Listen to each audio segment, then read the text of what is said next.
Assalamualaikum and good day to everyone. Imagine a world where the law promises equality, but in reality, many women remains unheard, unsupported, and unsure for where to turn where their rights are violated. Justice exists on paper, yet for many women, it remains out of reach. Today, we are here to ask an important question: is justice truly accessible for human? I'm honored to moderate this panel discussion on gender equality, focusing on equal access to justice for women, a critical pillar of Sustainable Development Goal 5. Access to justice is not only about laws, it is about courage, awareness, safety, and support. Through today's discussions, we will explore how different sectors of society can work together to ensure that justice is not just promised, but experienced by humans. First of all, let me introduce to our all panelists. Our first panelist that looks so gorgeous today is the best students of University Kebangsaan Malaysia, Wan HANIS ASHIKIN binti Wan Muhammad HUSNI.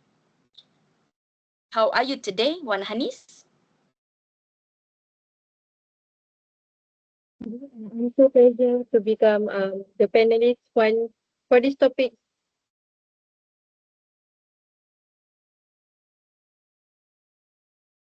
Okay, let's proceed to our second panelist. Is Dr. Siti Nurfatimah binti Muhammad Hazmie is a best lecturer for best university in Malaysia that looks so gorgeous tonight. Doctor, how are you today? I'm fine. Thank you, the moderator, for the concern. So I feel very pleasure to be here. Let's continue to our third panelist. Our third panelist is Dr. Siti NURNISREENA binti Muhammad NAZRY that looks so stunning today. Doctor, how are you? I'm good. Thank you, Moderator Shira. And our last panelist is Puan Ain FIRJANI binti AHMAD FUAD. How are you today, Puan? Hi, I'm fine, thank you.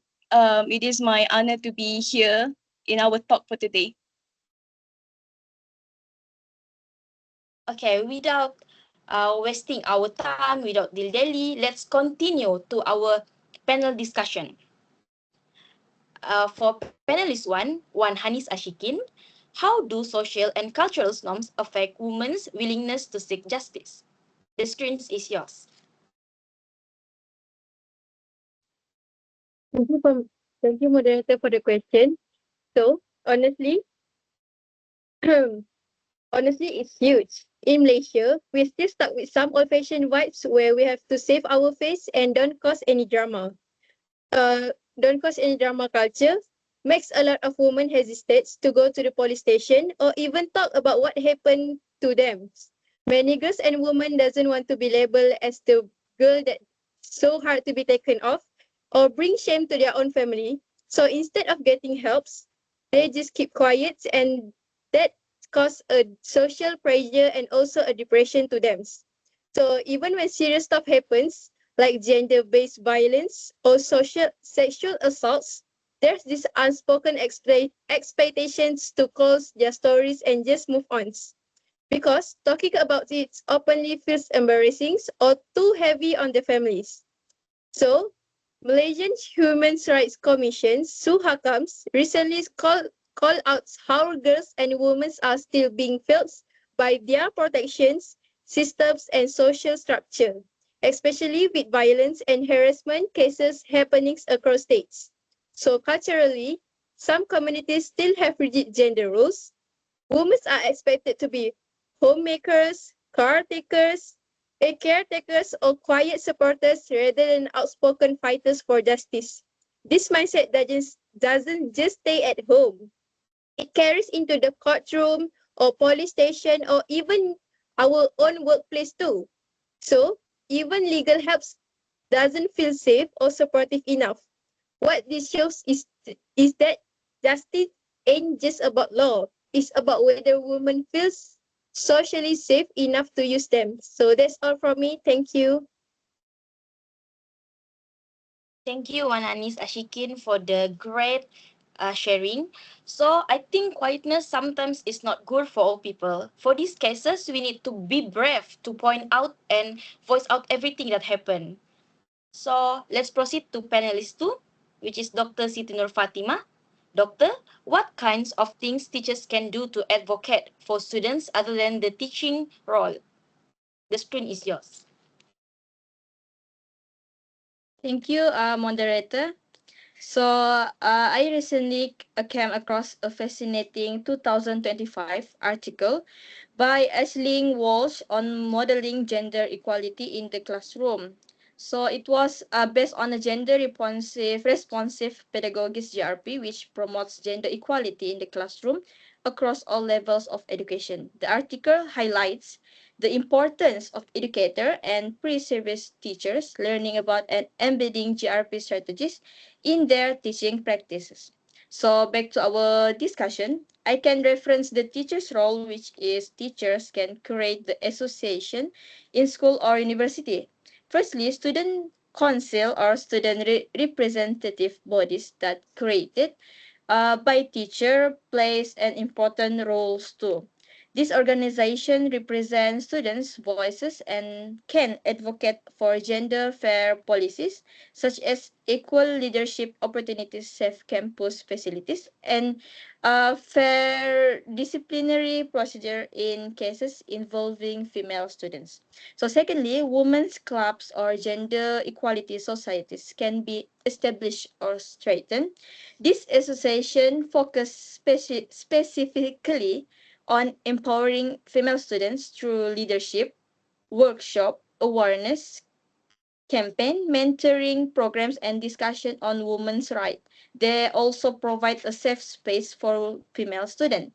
So last but not least, guidance and counseling units within schools or universities are essential. These units can work with student association to address issues such as bullying, harassment, of discrimination against female. In conclusion, involving multiple association within school or university ensure that the promotion of justice for females is systematic, inclusive, and effective. That's all from me. Thank you. Thank you, Doctor, for the interesting sharing. So I think gender responsive pedagogies is interesting to be shared to all people because this ensure justice promotions uh, and systematic exclusive of effectiveness.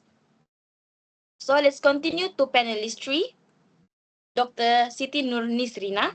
Doctor, why is legal literacy essential for women's access to justice? The screen is yours. All right, thank you, Moderator Shira. So basically, legal literacy is crucial for women's access to justice because it serves as the foundation for exercising legal rights. Without basic knowledge of laws, legal procedures, and available remedies, women may be unable to recognize when their rights have been violated. According to Begum and Saha 2017, women often face justice systems that are gender biased, anti-poor, and selective. In such systems, lack of legal awareness further marginalize women, particularly those from low income and rural backgrounds. Even when legal protection exists, women who are unaware of these rights are less likely to seek redress or pursue justice. Legal literacy empowers women to make informed decisions, engage confidently with a legal institution, and challenge discriminatory practices. Therefore, access to justice is not only about the existence of law, but also about women's capacity to understand and utilize the law effectively.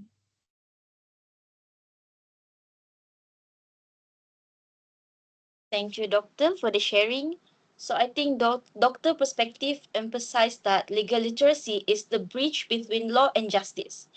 When women understand their rights and legal processes, they gain the confidence to voice out for the justice.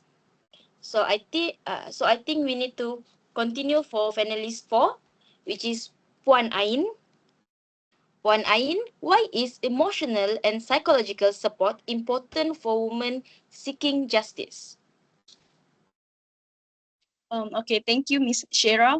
So right now I will highlight why it is important in terms of emotional and psychological for women to seeking justice.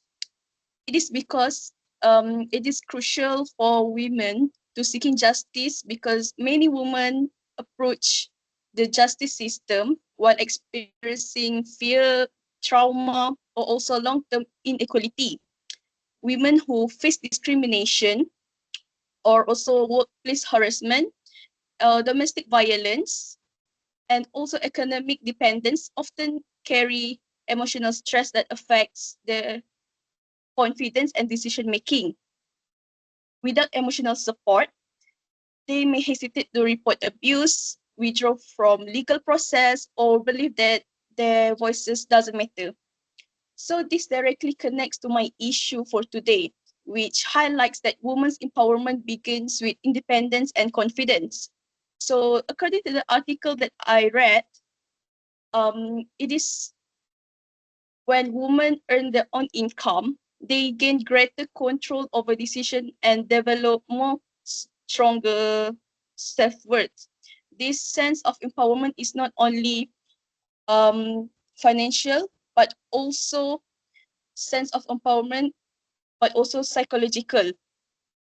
Emotionally supported women are more likely to believe that they deserve better, fair treatment, and also justice. So furthermore, emotional and psychological support helps women persist through long and complex justice. Legal process can be intimidating, like we all know, especially for women who have been traditionally expected to remain silent or dependent. So when support system exists, such as counseling, peer support, or also advocacy, women are better equipped to stand up for their rights. In this way, emotional support strengthens women's ability to seek justice, just as economic empowerment strengthens their position in society. That's all from me. Thank you. Thank you, Puan. I am interesting that you are saying emotional and psychological supports is vital for humans seeking justice because many humans enter the legal system while expressing fear, trauma, and long-term inequality. Such support builds confidence, reduce emotional barriers, and help women persist through complex in intimidating legal processes. So let's continue to second round of this panel discussions. I will start from panelist 1 again. One, HANIS ASHIKIN. How can students challenge stereotypes and support gender equality on campus? Thank you for the question, moderator. So as a student campus, we are actually perfectly placed to shake things up. We have influence online, in class, and in our friends circles, in our friend circles. So it starts at there. So calls out victim blaming memes, ask why the default assumption is dress codes instead of respect and concerns, and educates your mates in a way that doesn't feel like a lecture. So we got to create safe space on the campus where girls can talk about harassment, discrimination, or legal issue without someone immediately shutting them down. Campaign, talk sessions, concern workshop, these aren't just a box ticks events. They plant seeds for a mindset change. Also, we can use our platform to spread awareness.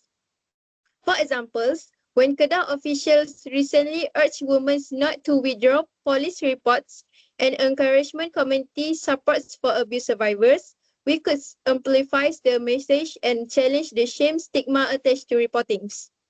So, it simply calls out stereotypes in your life and online. If someone says, girls should stay quiet, push them back with why shouldn't they speak up? Small conversations lead to bigger culture shift.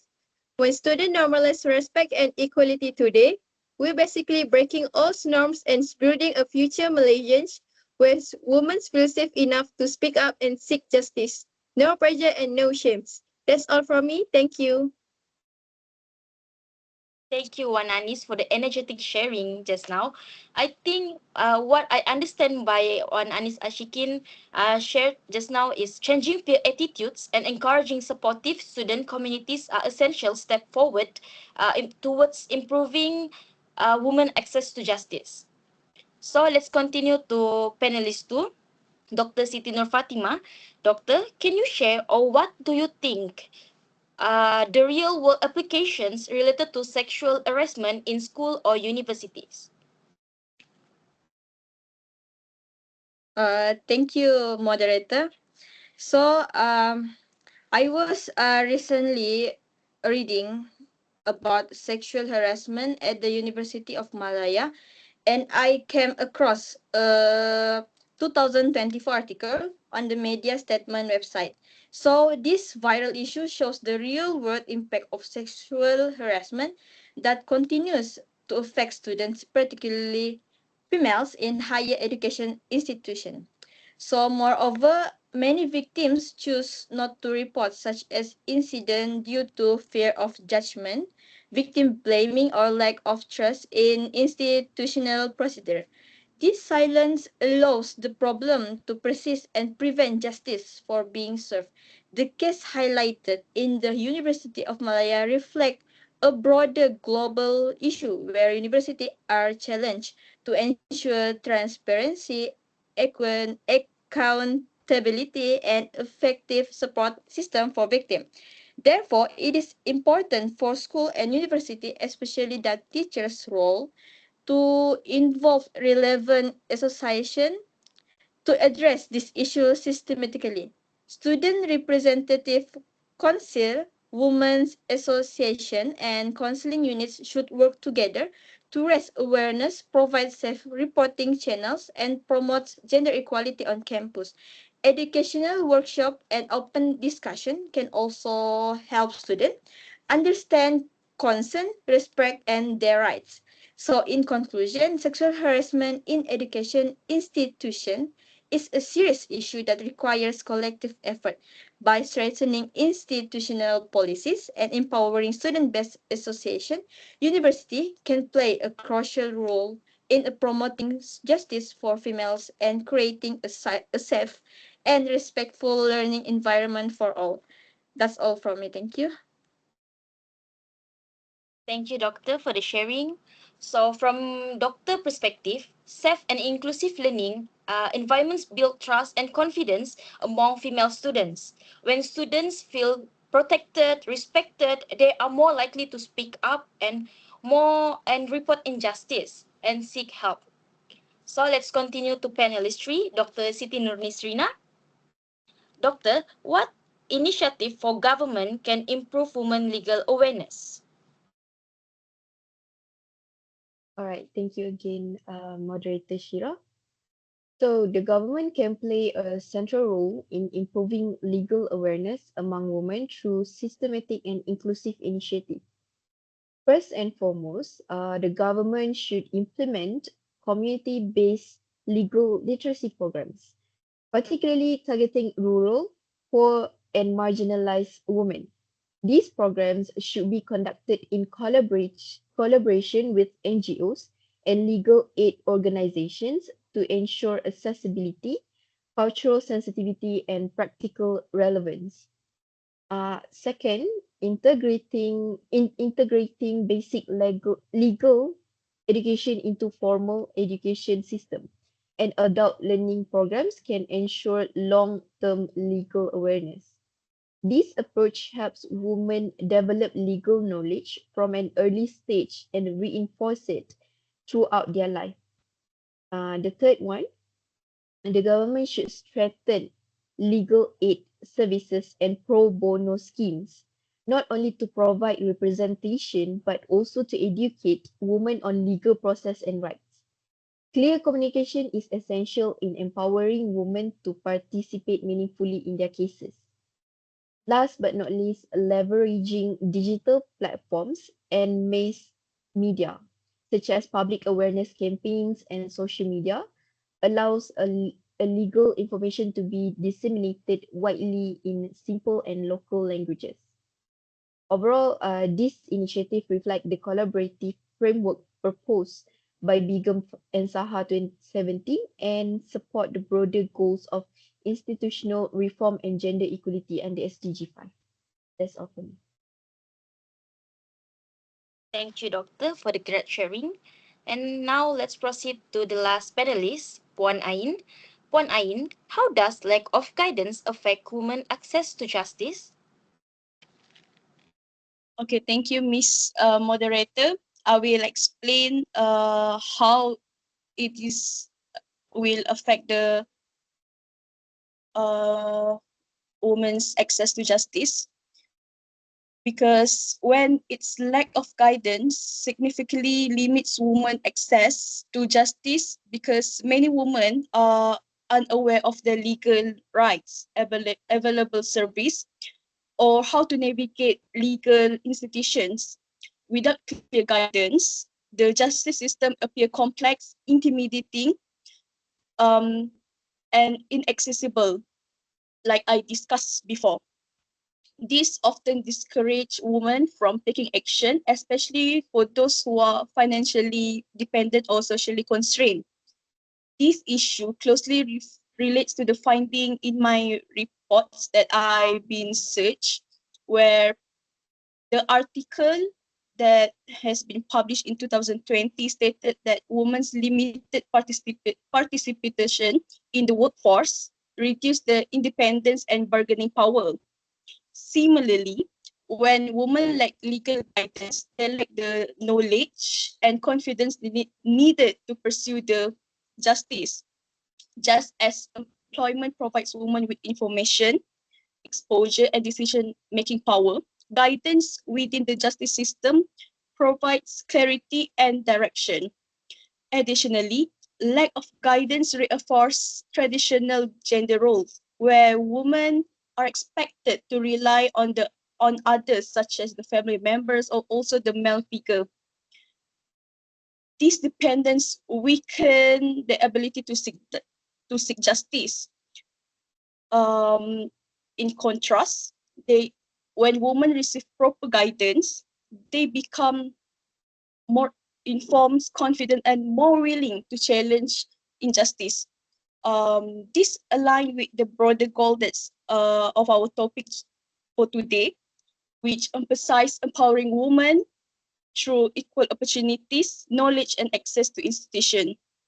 In conclusion, without guidance, women remain excluded from justice system in the same way they are excluded from economic opportunities. Providing guidance is therefore essential to ensure that women can fully exercise their rights and achieve true gender equality. Thank you. Thank you, Puan Ain. I am interesting when Puan Ain said that without guidance, the justice become intimidating and reinforce dependence on others, often reflecting traditional gender role. So we need to give proper guidance to empower women with knowledge, confidence, and independence. So in conclusion, today's discussion shows that justice is not delivered by law only. It is shaped by society, educations, governance, and also family. When students challenge harmful norms, teachers create safe space, governments strengthen legal literacy, and parents nurture equality access in home, justice become accessible, not just promise. Let us remember that gender equality not a women issues. It is a human right issues. Only through collective responsibility can we ensure equal access to justice for all women. Thank you to all panelists and audience. With that, this panel discussion come to an end. Thank you.